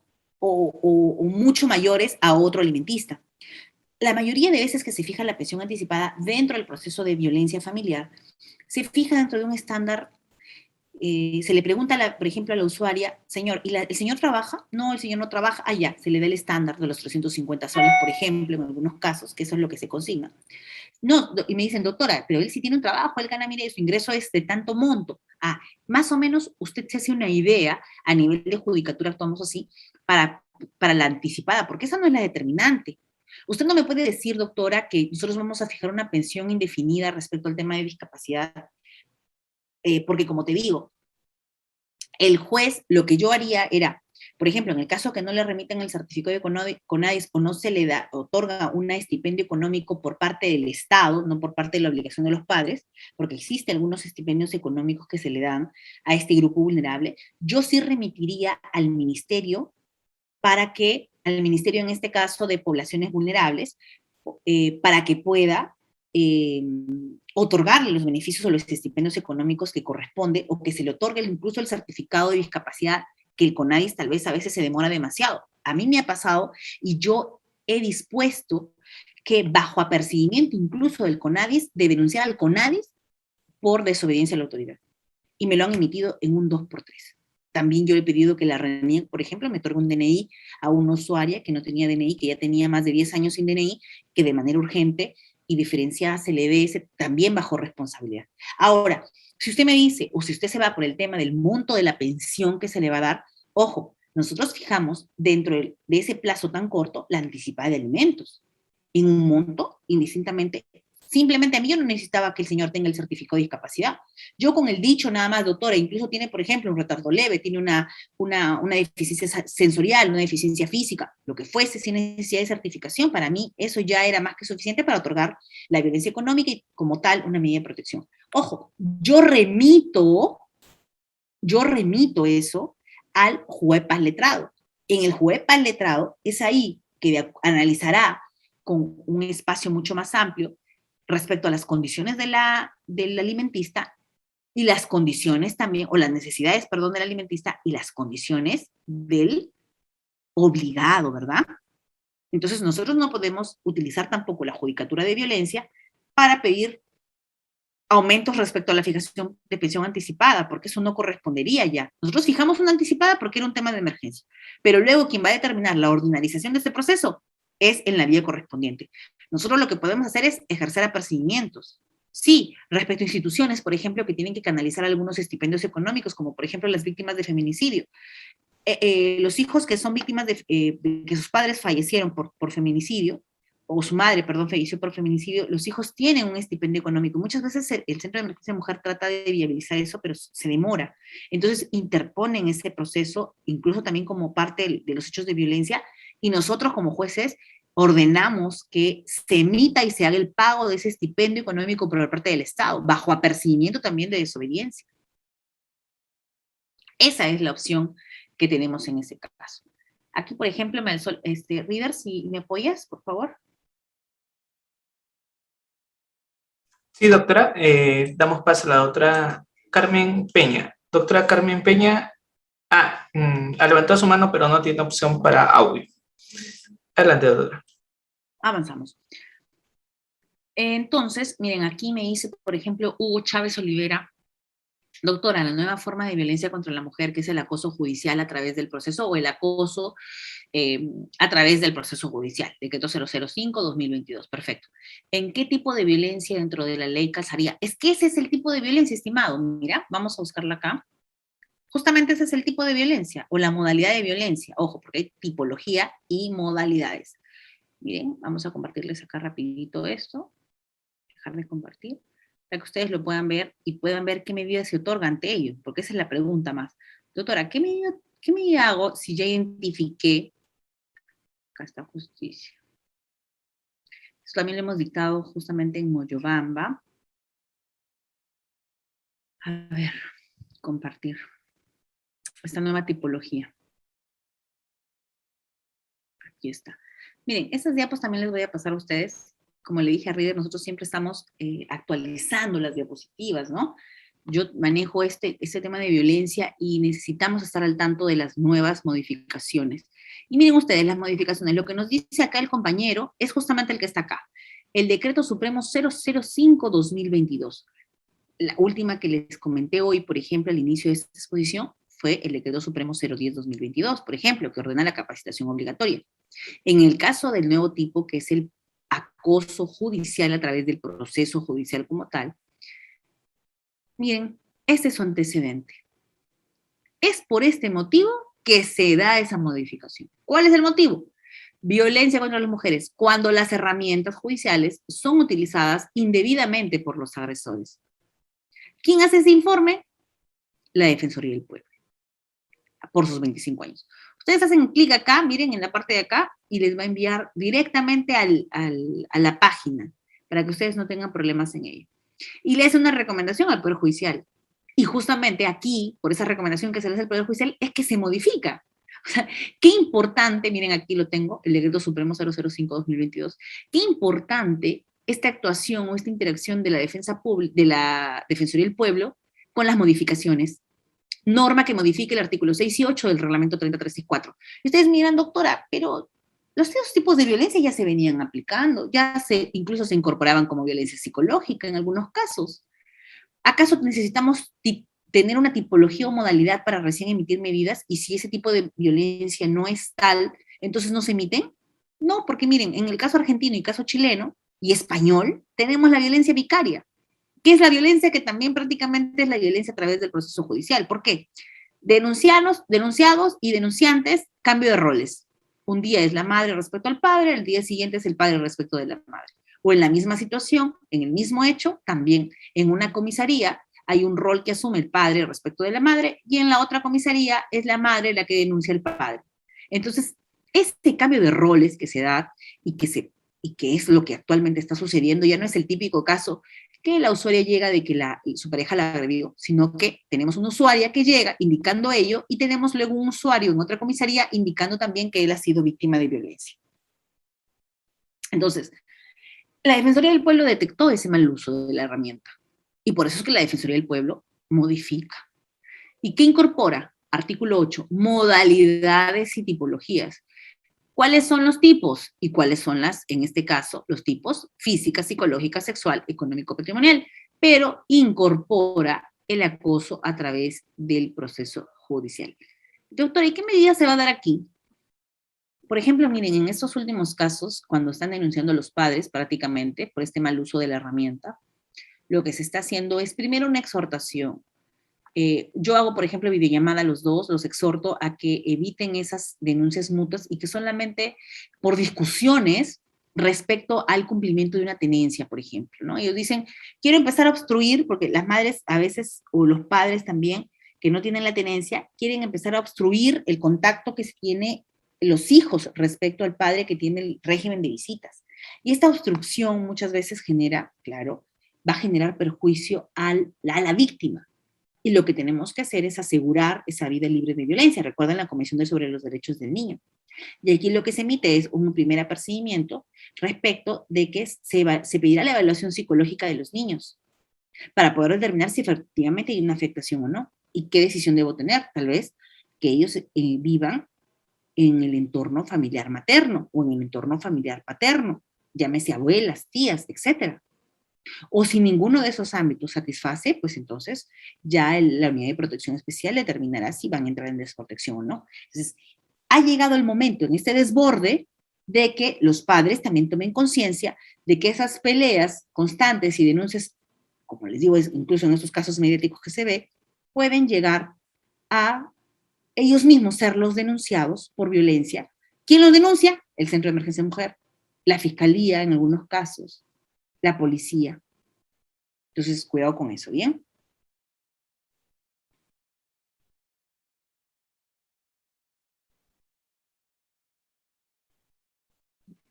Mientras tanto, Reader, si deseas, sin ningún problema. Sí, doctora. Tenemos pase a la doctora Isabel. Doctora Isabel, está activo su audio. Adelante. Buenas noches, doctora. Básicamente para consultarle, bueno, yo conozco casos aquí yo vivo en Huaral, en la ciudad de Huaral, que la señora, la juez de familia, cuando se pide las medidas de protección, últimamente se están resolviendo bastante rápido, ¿no? Pero, ¿qué pasa? Por ejemplo, hay casos que las señitos se van a la comisaría les da el oficio para que pasen digamos, para que lleven el informe psicológico, ¿no? En el Centro de Emergencia Mujer, pero las señoras a veces no van inmediatamente al centro. Han pasado 3 días o 4 días, y para eso, ya cuando la juez ya resolvió el auto de no dictar medidas de protección. Eso es uno en la ciudad, o sea, eso es acá en Huaral. Pero yo he visto también, respecto en por ejemplo, en otros lugares que han llegado medidas han dictado medidas de protección sin necesidad del informe psicológico. ¿Por qué? O sea, el criterio, me gustaría saber, o sea, o qué recomendación podría dar. ¿Por qué? El tema es que cuando vienen las señoras, ya, por ejemplo, se pregunta a la comisaría, porque la comisaría sí ya tienen el número de expediente, ¿no? Para ver si la señora, a ver qué número de expediente tiene, y cuando se revisa, ya el día anterior ya la juez resolvió. Entonces, lo único que queda es apelar a esa medida de protección, a ese auto, pero esa apelación usted entenderá que lamentablemente demora 1 mes, 2 meses y hasta 3 meses hasta llegar al superior. Entonces, ya no tiene, digamos, no hay esa inmediatez. Ese es uno. Lo otro también era de que, por ejemplo, cuando se solicitan las medidas cautelares, dentro de las medidas cautelares se solicita lo que es por ejemplo, el tema de alimentos, alimentos. Dejación anticipada de alimentos. Anticipada de alimentos. El juzgado inicial siempre los rechazaba. ¿Por qué? Porque solicitaban que se adjunte, no se había demostrado, digamos, no se adjuntaba, quería que se adjunte partida de nacimiento de los menores, entonces no se daba. Entonces lo que ahora se está haciendo, incluso se adjunta DNIs, al menos para demostrar el entroncamiento. ¿En qué parte me estás diciendo eso, estimada amiga? Por favor. Bueno, en el juzgado en Huaral, pero ya ahora lo que se está solicitando ya se está haciendo con DNI, al menos los DNIs, pero hay algunos niños que... No hay necesidad, estimada, discúlpame que te corte, pero no hay necesidad de solicitarle, por favor, la regulación actual a la institución pública. Nosotros estamos interoperando con RENIEC, con la Policía Nacional. Yo no le puedo exigir, en un caso tan vulnerable como es el tema de la violencia, incluso cuando he advertido una visibilización de violencia económica, pedirle los DNIs de los hijos, pedirle las partidas de nacimiento. Eso se llama una barrera de acceso. Eso se llama obstruir. Si yo como juez tengo mi personal a cargo, reviso el sistema y sé cuáles son los números de... Es más, ni siquiera eso. Yo ordeno de manera directa, incluso al Banco de la Nación, que se le aperture cuenta, y adjunto las copias de los DNIs, porque yo tengo acceso al registro de DNI de menor de edad. ¿Por qué tendría que yo no emitir la medida para previamente, a través de un auto, pedirle a la parte, pedirle al usuario vulnerable que me mande el DNI o que me pida la partida de nacimiento? Eso, estimada, creo que también como abogados debemos exigir nuestros derechos. Existe la interoperabilidad incluso en este plan de gobierno, en este gobierno abierto de datos. la transversalización, tanta forma de implementación de recursos tecnológicos que nos permitan interoperar. Nosotros no podemos permitir que se nos exija el anexado, la copia simple de DNI, la copia simple de la partida de nacimiento, sobre todo en estos casos tan sensibles. Ahora, lo que tú me dices es muy cierto, Isabel. Mira, ya va a depender mucho de cómo trabajen en los órganos jurisdiccionales. Por ejemplo, el caso es el siguiente. Doctora, ¿qué pasa si hoy en la comisaría, ahorita en este momento, siendo 7:56 de la noche, están denunciando un tema de violencia? En el juzgado de violencia están tan al día, la policía también es una policía súper rapidísima atendiendo los casos, lo digitaliza, lo envía por mes de partes, me genera un número de expediente y como yo estoy en turno permanente el día domingo, hoy día, ingresa eso y emito la medida. Simplemente con lo que me enviaron de la policía. Estimados, yo, dentro de mi forma de trabajo, yo no considero que esa es una forma de emitir medidas de protección. Llega el documento de la policía en la que todavía, siendo domingo 28, ¿qué informe se le ha hecho a la señora? ¿Qué médico legista ha podido pasar ahorita siendo domingo 28 a las 7:56 de la noche? No, pues señores, eso, yo entiendo que durante la pandemia, en la primera etapa donde se dio justamente este decreto legislativo 1470 en el que dijo flexibilízame, en el que dijo mínimo formalismo, en el que dijo con lo que tengas a la mano, porque no le puedes exigir a la víctima que se traslade porque estamos en emergencia, etcétera. Sí, señores, pero ya estamos todavía en estado de emergencia, pero las condiciones ya no son las mismas. ¿Qué justificación tendría yo como juez para emitir con la sola declaración que ella fue a la policía en un tema de violencia psicológica, por ejemplo? Yo emitir una medida de protección e incluso supongamos que está pidiendo ella el retiro del hogar de la otra persona y que de frente yo utilice una medida de protección siendo la más gravosa, la medida más impactante o de mayor impacto, la del retiro del hogar. Ahí no se puede trabajar de esa manera. Lo más sensato es realizar una comunicación telefónica de manera mínima, al menos ya no fija audiencia, porque tiene una audiencia recargada, tiene una agenda recargadísima, es más, los plazos ya estarían desbordados. Entonces, comuníquese telefónicamente. Porque puede pasar que desde el domingo a las 7:50 de la noche a mañana, al despertar, la señora ya retomó incluso la relación con el denunciado. Y ella misma puede ser que en algún supuesto diga que sí fue un malentendido.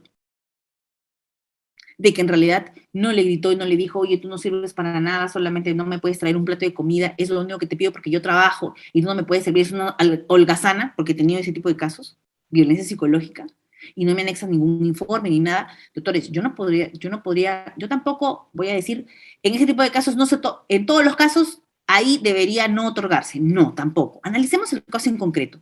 Pero si yo tengo solamente eso, ¿no creen que lo más coherente es, obviamente, tener una comunicación con ella, pedir un informe adicional y que según eso yo pueda determinar cuál sería, más que si afecta o no a la otra parte, que emita una medida coherente, que no agrave el conflicto? Porque mira, ¿qué pasa si ellos ya dijeron, bueno, sí, efectivamente, pero ya a partir de ahora voy a cambiar, el señor puede ser que sea un tema de psicológica sobre todo, diga, bueno, voy a tener un mejor trato porque si no voy a terminar en la carceleta, porque ahora todos se van a la carceleta en flagrancia, ahora pasa así sea violencia psicológica, violencia física, todo tipo de violencia, inmediatamente llaman a la comisaría y se llevan al denunciado a la comisaría, literal, y se queda a las 24 o 48 horas.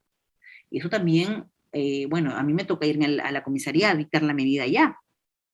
Entonces, como les digo, la idea es comunicarme con ella y saber cuál es el nuevo contexto, ¿verdad? Y tal vez yo no emito una medida más bien que mi medida no sea coherente con el conflicto. Por eso que yo entiendo que la comunicación telefónica es la que debería primar en este tipo de casos. Ahora, ¿eso te exige el texto único? No te exige. El texto único te dice que le des mayor valor incluso a esa comunicación telefónica, a ese diálogo que puedas tener con el usuario. Pero ¿quién es la institución que tiene el primer diálogo con ese usuario? ¿No es acaso la comisaría? ¿No es el centro de emergencia mujer? ¿No es la fiscalía? De acuerdo al caso. ¿Es el juzgado el que tiene esa primera intervención? No, ¿verdad? Entonces, por eso es que nosotros, a través de principios, como el principio de debida diligencia, como el principio de intervención inmediata y oportuna, nosotros incluso, como juzgado, concurrimos a la comisaría. Cuando la persona está en flagrancia ahí y también la denunciada se encuentra ahí y se puede dar la opción, me comunica inmediatamente, doctora, aquí está el detenido y acá está la persona, conversemos, perfecto. Voy y yo inmediatamente hago la constancia y ahí mismo, de manera oral, incluso emitimos las medidas. Eso es lo que estamos haciendo. Como te digo, Inés, ya será la forma de trabajo que implementen dentro de los órganos jurisdiccionales, pero como abogados debemos exigir, porque si simplemente con todas las declaraciones de la víctima sin mayor sustento vamos a empezar a emitir medidas así, incluso establecer unas gravosas, me parece que eso no es un trabajo serio. Ya la sala, como tú dices, después de muchos meses, lo más probable es que revoque, porque no tiene mayor sustento. ¿Y dónde sí hay espacio para que la otra parte intervenga? En el informe oral de la apelación. ¿Sí o no? Ahí sí, porque ahí sí tiene el espacio para que intervenga. Pero ¿y cuánto tiempo pasó para eso? ¿Cuánto tiempo que no tuvo comunicación incluso con sus hijos porque había una medida que decía prohibición de acercamiento tanto a la víctima como a los hijos? ¿Mm? Es un problema que se está suscitando. Bien. Excelente, doctora. Damos pase al doctor Moisés. Doctor Moisés, por favor, los participantes que van a intervenir, las preguntas que sean puntuales, ¿sí? Doctor Moisés, está activo su audio. Adelante. Creo que no puede, entonces doy pase a la doctora Flor de María. La doctora Flor de María puede activar su audio desde su monitor. Adelante. Ok, ¿me escuchas, Raider? ¿Sí? Sí, doctora, adelante. Okay. Doctora, yo esas medidas cautelares en algún momento las he levantado, ¿no? Cuando hay un tema, por ejemplo, de protección, he mandado mi escrito y han levantado la medida cautelar, ¿no? Porque ha sido tomada de forma rápida, ¿no? Inmediata, sin, por ejemplo, en algún momento han puesto, la menor comunicó y la menor no hablaba, ¿no? Por ejemplo, ha habido medidas donde el papá se la ha llevado a la menor, ¿no? Y simplemente la sacó de la tenencia de la mamá y se la llevó porque él denunció, pues, violencia, ¿no? Entonces, sí hemos levantado esas medidas, pero algo importante que usted está dejando en claro es que nosotros podemos solicitar que antes que se tomen esas medidas o simplemente descalificar esas medidas, tiene que haber una previa audiencia, ¿no? Para poder, pues, poder declararlas firmemente, ¿no? Con medios fehacientes, ¿no? Privándole de algunos, de repente, derechos a los padres que se les han otorgado esas medidas, ¿no? Claro, lo que pasa es que el tema es bastante cuestionado, el tema de la audiencia, pero, como te digo, yo considero que la forma de trabajo que a mí me garantiza que mi decisión sea confirmada, si es que es apelada, y este es otro problema, porque si usted, mire, nosotros de enero a agosto ya tenemos más de registrados casi 1000 denuncias, solo en un juzgado en Trujillo. 1000 denuncias de enero a agosto.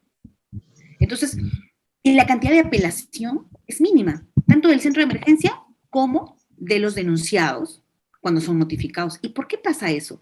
¿Acaso la decisión está muy perfecta? No. No es solo eso, es porque se hace la comunicación telefónica y con eso se asegura tanto al demandante como al denunciado, a los dos. Otro, estimados, veamos la coyuntura en la que se realizan los espacios de violencia. Existe niveles económicos o socioeconómicos donde hay un mayor número de denuncias. En el caso, por ejemplo, en el juego en el que yo estoy, que está en una zona específica, a una hora de Trujillo, ¿no? Que es una zona donde hay alto tránsito económico, pero respecto a empresas agroindustriales, ¿no? Es Virú, en el que existe mucha migración y que la dificultad que yo tengo ahí, por ejemplo, es que los denunciados en realidad no son pobladores de Virú, sino son pobladores de otras zonas. Y como hay un constante, vienen por un tema específico de espárrago, de arándano, a un cultivo determinado y luego salen, entonces, ¿cómo notifico? Ellos no hay una cultura de cambio de registro en el RENIEC, por ejemplo, ¿no? Entonces, citarlo a esa audiencia, doctora, imagínense la complejidad, ¿no? Porque en realidad son naturales de Huancavelica, son de Huánuco, son de San Martín, tal vez, no sé, o sea, su zona de origen es distinta a la de donde se comete el hecho de violencia. Y entonces aquí ustedes dirán, doctora, pues la virtualidad es una herramienta importante, ¿verdad? Claro, es que la virtualidad es una herramienta importante para poder incluso fijar una audiencia virtual. Doctores, pero no es lo que sucede actualmente, sino que lo que me permite a mí la comunicación telefónica es justamente yo tener o escuchar también al denunciado. Porque en ese porcentaje altísimo de casos que se registran, puede ser que en ese grupo tengamos algunas también personas que han hecho un mal uso de la herramienta judicial, sea mujer o hombre, que ha denunciado utilizando este beneficio de esta denuncia que es más ágil para perjudicar en realidad o para querer que se varía una decisión, por ejemplo, como en el caso de una tenencia, ¿no? Que tienes un proceso de tenencia y tú dices de manera posterior, doctora, deme una medida cautelar respecto a una tenencia provisional, pese a que ya hay una sentencia, porque las condiciones han cambiado, porque mi hija se está expuesta ahora, esta persona, su pareja, tal vez está haciéndole tocamientos indebidos, o situaciones que no tienen ningún sustento muchas veces, pero ya existe la denuncia de violencia, ya se tiene que emitir una medida de protección sobre eso. Pero entonces, para eso yo no simplemente, con el solo dicho, ¿verdad? Necesitaría pues tener un pronunciamiento mucho más acorde con, con la envergadura tal vez de lo que se me está solicitando. Entonces, por eso les digo, hay el tema de la audiencia, considero que el decreto legislativo 1470 sigue vigente. Dice, puede prescindirse de la audiencia. Perfecto. En apelación, usted sí, ahí va a tener la opción de defenderse como denunciado en el informe oral. Y esa es la opción, creo que es la más justa tal vez en segunda instancia. Ahora, la cantidad de apelación, analicemos. Condiciones económicas también, porque el denunciado muchas veces no tiene abogado para poder apelar. Y abogado gratuito, la defensa pública solo le da víctimas, no haya denunciados. Así ese denunciado luego se demuestra que en realidad fue víctima, ¿verdad? Bien. Mientras que le habilitan el audio a otro participante, quiero que vean a ustedes que en la diapositiva aquí estoy anexando las 3 preguntas que se hicieron en el Pleno Jurisdiccional Nacional sobre Violencia contra la Mujer. El punto, autores, que yo les invito a leer es este punto 3. Será procedente analizar el dictado de medidas cautelares y de protección referidos directamente a la tenencia o régimen de visitas provisionales en contextos de violencia contra las mujeres y los integrantes del grupo familiar en el marco de la Ley 3034 cuando existen decisiones judiciales emitidas en procesos concluidos sobre tenencia y régimen de visitas o en trámite. Doctora, le doy pase al participante iPhone. Adelante, por favor. Doctor, buenas noches, doctora, buenas noches. Una pregunta, doctora. Yo, en mi caso, en 2020, yo puse una denuncia en la comisaría. Bueno, también puse en la misma comisaría donde que él trabaja, porque mi expareja es policía. Entonces, ese día él estaba en flagrancia, pero no le han detenido, doctora. Y aparte, ahorita mi caso está en la 5ª Fiscalía de Familia, pero no nos citan para tener una audiencia. Referente a casos particulares, por favor, evita. La doctora Tania Carolina Canegra Risco es magistrada. Doctora, depende claro, de... Yo no podría, sí, gracias, Rida. Yo no podría hablar sobre un caso en trámite, estimada. Eso tendría usted que conversarlo con su abogado o también con su centro de emergencia mujer, con quien le está apoyando, o incluso con la defensa pública gratuita de su zona. Ellos saben cuál es el manejo y cuál es el tratamiento de una medida si usted está siendo ahorita víctima de violencia, estimada. Tendría que contactarse de manera directa a la línea 100, por ejemplo, al chat 100, pero yo no podría saber o cuestionar el trabajo que viene haciendo una colega dentro de ese juzgado en el que usted indica, ¿no? Bien, les preciso ello, por favor, a los participantes, ¿no? Y entiendo que a veces tenemos o somos también, no somos exentos de ser víctimas de violencia también, pero tenemos que acudir a los medios urgentes como la defensa pública de oficio gratuita de tu zona, que es la que te acompaña, o si no, también el Centro de Emergencia Mujer a través del chat 100 o línea 100. Ahora, el procedimiento cuando hay una denuncia es que usted va directamente al chat 100, a la línea 100, a la comisaría, donde funciona también el Centro de Emergencia Mujer, puede ir a la fiscalía, puede ir al órgano jurisdiccional, pero nadie va a citar una audiencia porque, como les he dicho aquí, hay una prescindencia de la audiencia, pero por decisión del magistrado, a criterio del magistrado. No es una obligatoriedad hacer audiencia, ni tampoco no es obligatorio no hacerla. Quiero que eso quede clarísimo, por favor.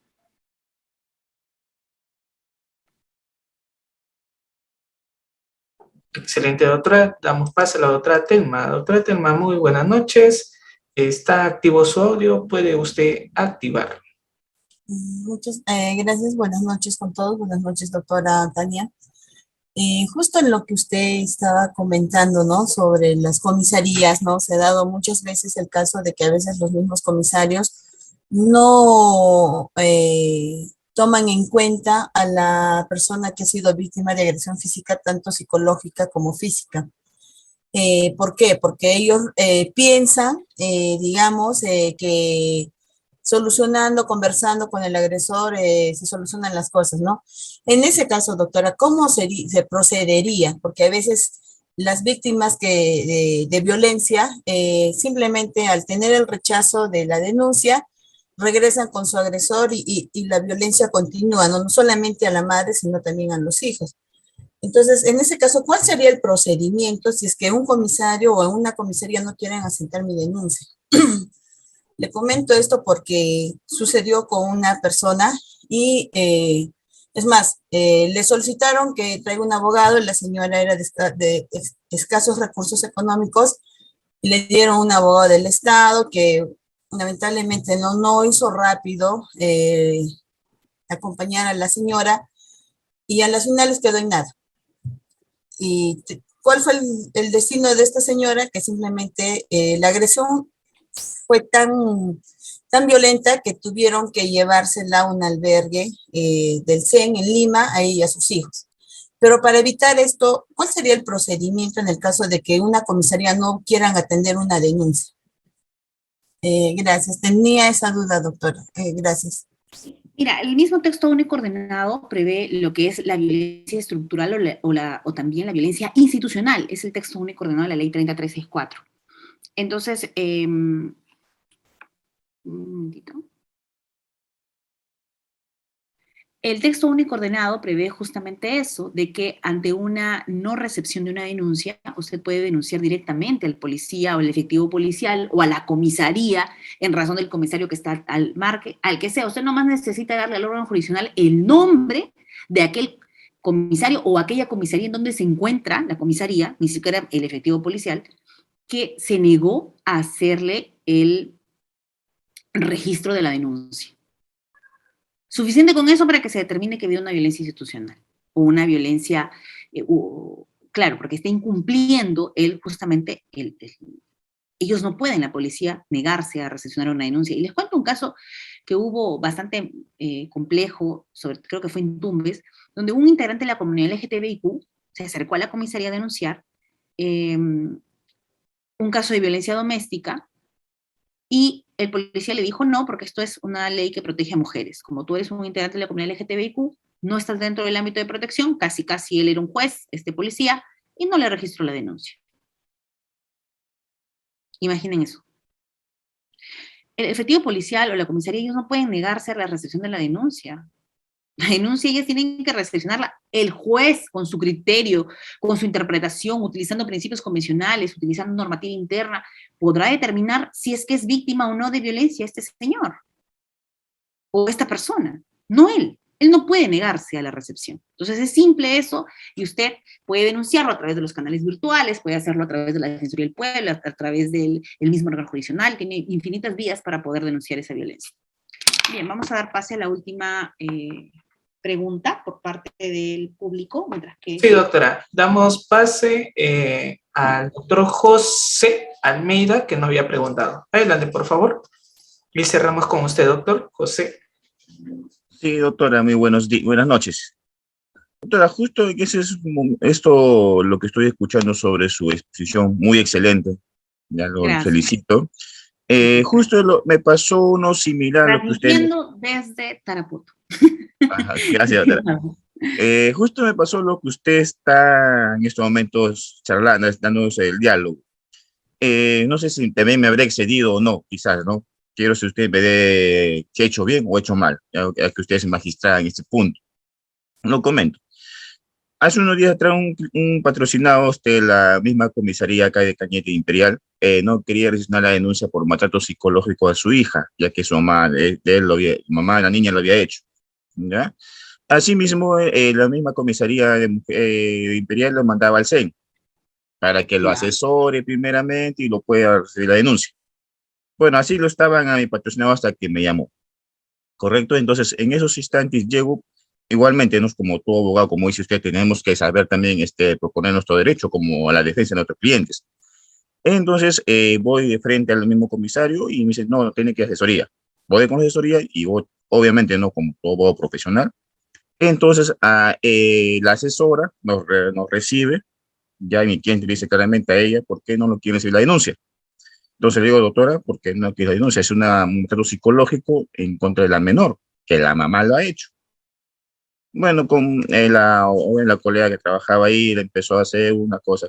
bueno, un diálogo, ¿no? Asesoría legal. En pocas palabras, como diciéndole que no haga la denuncia. En pocas palabras. Pero entonces empecé a tallar yo, ¿no? Gracias también a las charlas de ustedes, de Diápolis. Entonces empecé a tallar. Entonces, señor, colega, le digo, ¿qué prima acá? ¿El interés del niño o los padres?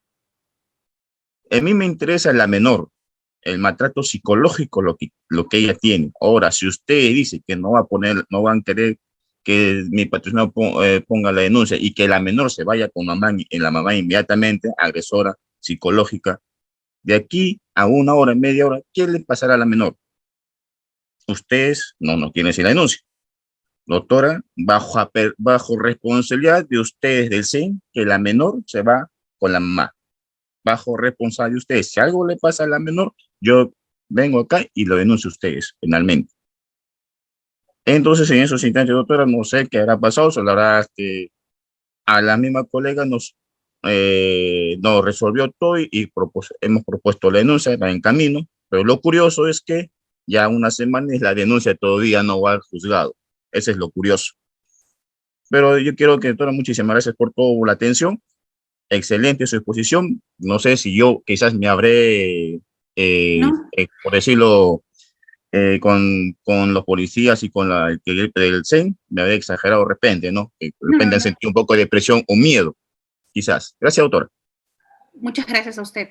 Mire, lo que debe primar siempre, como les he dicho, en la actuación de todo funcionario público, por ejemplo, tiene sus marcos normativos internacionales respecto, por ejemplo, a la Convención del Niño. Lo que usted hizo respecto al aseguramiento de ese espacio libre de violencia, identificando, mire usted qué valioso, identificó grupo vulnerable, identificó presencia o intervención de niño, niña, adolescente.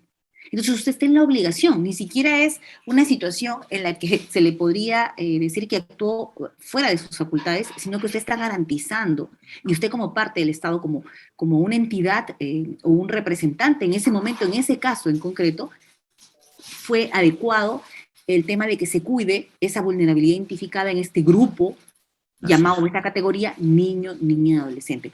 Y es lo que está pasando, mire, estimado, en las denuncias que yo les vengo diciendo que en un primer momento, por ejemplo, el padre denuncia a la madre y en otro momento hay un cambio de roles y que se está dando ida y vuelta sobre hechos de violencia dentro de los espacios en los que se conviven con grupos vulnerables, como por ejemplo niños y adolescentes o también con adultos mayores. ¿Qué pasa si en ese espacio hay una persona que sea la suegra, que también es parte de esa relación familiar? Por eso cuando decimos integrantes del grupo familiar, no nos limitamos solamente a padre, madre, hijo, sino incluso en el Estado ahora es mucho más amplio. Bien, entonces, ya Reader me está cortando la comunicación, así que vamos a ser cuidadosos con los plazos y los tiempos. Así que, estimados, como te digo, este tema de cuidar grupos vulnerables es identificarlos y darle esa atención prioritaria, ese marco en el trabajo en el que usted está haciendo. Yo más bien felicito, más bien que sí logremos visibilizar incluso todo el primer contacto que tiene la policía, justamente, ellos son los primeros que deberían visibilizar una situación de vulnerabilidad. Así que muy bien trabajado y muy bien abordado ese trabajo, estimado.